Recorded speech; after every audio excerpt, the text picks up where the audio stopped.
ถือเป็นพันธะ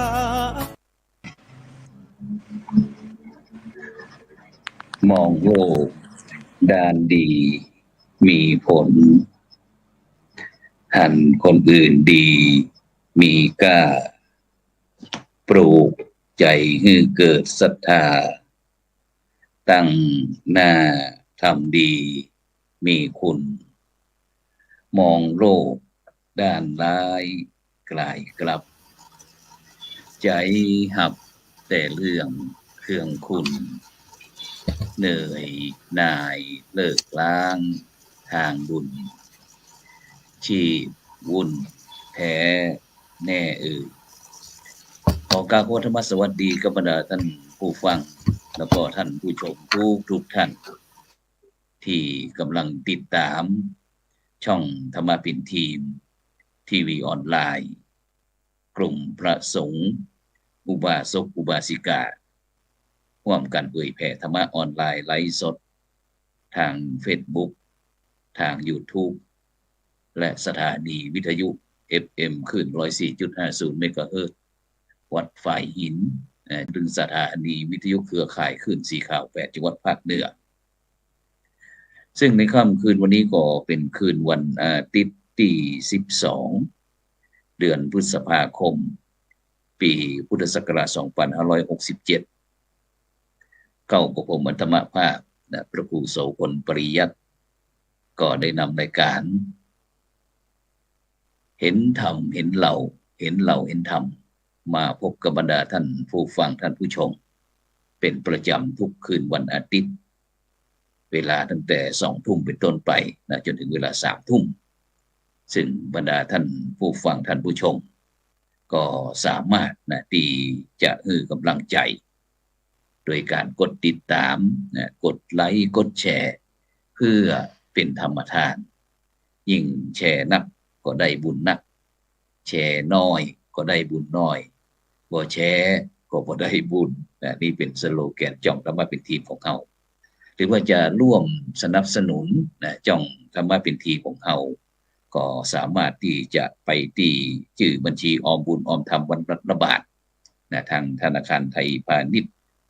เลขที่บัญชีก็145244708ชื่อบัญชีก็พระมหาไทยธรรมกิจพระมหาชันชัยพรหมประดิษฐ์แล้วก็พระอาจารย์ดร.จตุรงค์ชูศรีหรือว่าแห่งบัญชีหนึ่งก็เป็นธนาคารไทยพาณิชย์เช่นเดียวกัน376 225-327-2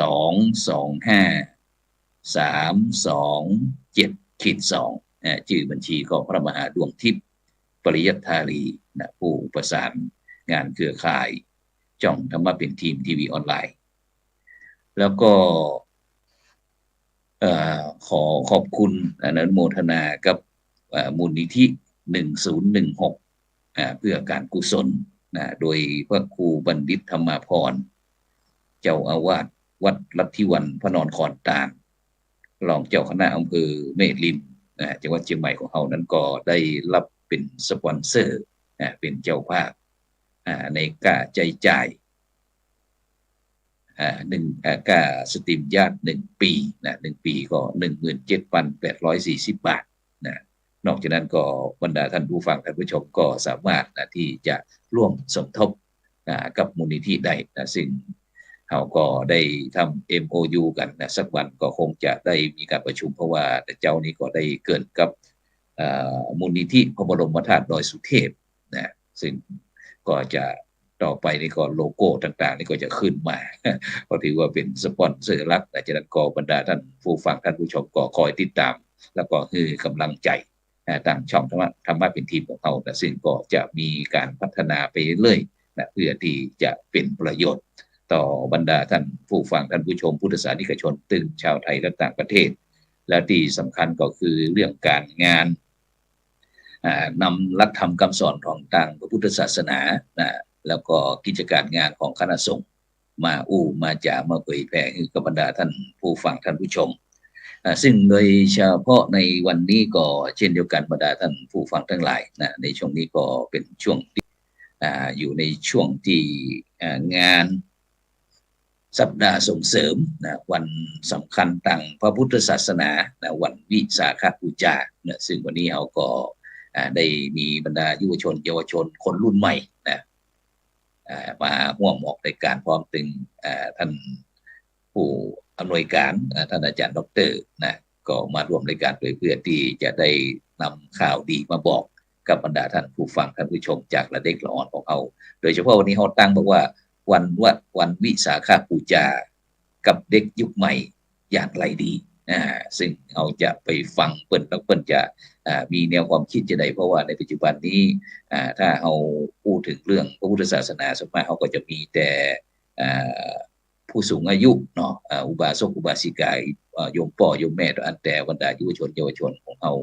เปิ้นคิดจะได้ฉะนั้นเราก็จะมาอูกันฉะนั้นก็ไปที่ผู้ร่วมรายการท่านแรกก่อนไปที่ท่านอาจารย์ดร.กิตติศักดิ์ชัยยานะผู้อำนวยการโรงเรียนทาเหนือวิทยา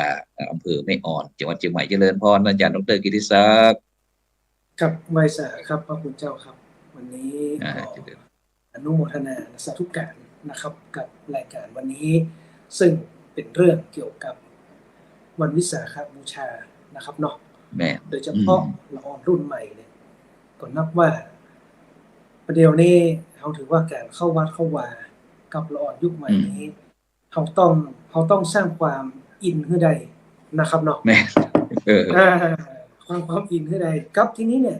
โครงการละอ่อนเปิ้นมีกิจกรรมสาธารณประโยชน์นะครับบอกว่าจะเป็นการให้ความรู้นะครับกับละอ่อนที่อยู่ในพื้นที่ห่างไกลนี่ก็ถือว่าเป็นอย่างที่น่าสนใจหรือเขาไปช่วยนะครับไปช่วยละอ่อนให้ฮู้ในเรื่องที่เปิ้นบ่ฮู้อันนี้คือถือว่าเป็นธรรมทานนะครับคุณเจ้าครับเป็นธรรมทานทีนี้ถ้าหากว่าเป็นคล้ายๆกับสิ่งของเนี่ยมอบของนะครับเนาะมอบของมอบตุ๊กมอบขนมนมเนยกับข้าวกับป่าอีกก็ได้หรือบางที่ครับเฮาหันว่าเปิ้นขาดแคลนอย่างเช่นตามกำลังทรัพย์ทาสีนะครับเนาะทาสีกำแพงกาทาสีหัวกาหรือบางทีผมอ่อนมหาลัยเนี่ยมาช่วยครับทำห้องน้ำห้องส้วมปรับปรุงนะครับวัดหูโรงเรียนห่างไกลอันนี้ถือว่าเป็นอย่างที่อย่างสำคัญนะครับน่าสนใจเนาะที่ละเด็กละอ่อนเอาได้คิดได้ทำได้เนาะจากนั้นเอาไปที่ผู้ร่วมรายการของท่านที่2เนาะไปที่นางสาวชนทิชานะเขิงมน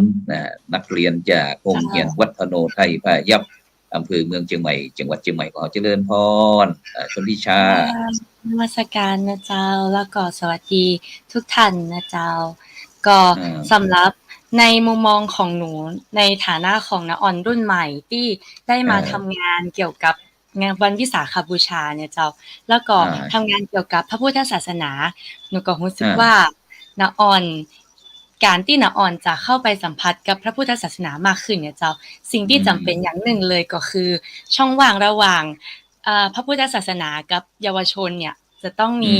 ช่องว่างที่ลดลงเจ้าเพื่อที่ว่าจะให้น้าอ่อนสัมผัสได้ง่ายขึ้นไม่ได้รู้สึกว่ามันไกลตัวเก่าเกินไปเจ้าเพราะฉะนั้นพวกสื่อหรือว่าโซเชียลมีเดียต่างๆที่น้าอ่อนใช้สิ่งนี้เลยจะเป็นสิ่งที่จำเป็นมากๆเจ้าโดยที่ตอนนี้เฮาก็กำลังทำอยู่นะเจ้าในการที่จะสตรีมในไลฟ์สดผ่านทาง YouTube ต่างๆหรือว่า Facebook เนี่ยเจ้าซึ่งถือว่าเป็นสิ่งที่ทำให้น้าอ่อนแล้วก็เยาวชนได้สัมผัสกับพระพุทธศาสนาในมุมมองใหม่ๆมากยิ่งขึ้นเจ้าแล้วก็เข้าถึงง่ายสาธุนี่ก็เป็นมุมมองของน้องชนทิชาเขิงมนจะเป็นคณะกรรมการโรงเรียนวัฒโนไทยพยัพตัวเนาะเจ้าสาธุไปที่ท่านที่2ไปที่ในกิตติคุณอ่อนนิ่มคณะกรรมการสภานักเรียน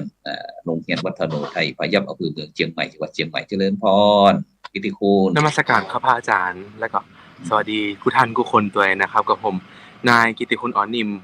หัวหน้าโครงการโลกยุคใหม่ในวันวิสาขบูชาครับแล้วก็เป็นคณะกรรมการสภานักเรียนโรงเรียนวัฒโนไทยพยัพครับสาธุท่านได้ วันวิสาขบูชาลูกมันมีความเป็นไปเป็นมาจะได้ถึงมาสนใจเกี่ยวกับเรื่องวันวิสาขบูชาหรือว่าในการทำกิจกรรมของลูกๆกลุ่มของเขาเนี่ยส่วนมากนี้เขาจะเป็นกลุ่มจิตอาสาหรือว่าจะได้ลูกก่อนที่จะมาทำงานตรงนี้